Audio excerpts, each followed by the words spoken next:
আসসালামু আলাইকুম গাইস, আশা করি সব ভালো আছেন। সৌদি আরবে সিআইডি দলে কি করে বা এই বিষয় নিয়ে কথা বলতে চাচ্ছি। আসসালামু আলাইকুম রহমতুল্লাহ বরকত।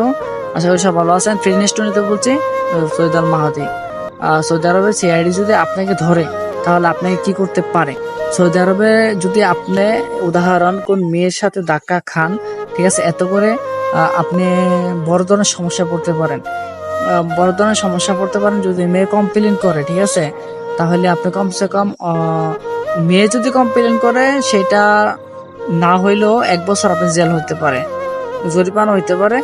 তবে জেল হওয়ার সম্ভাবনা বেশি, দুইটার একটা হইতে পারে। যদি জরিমানা দেন তাহলে আপনি জেল খাটতে হবে না, যদি জেল খাটেন তাহলে জরিমানা দিতে হবে না।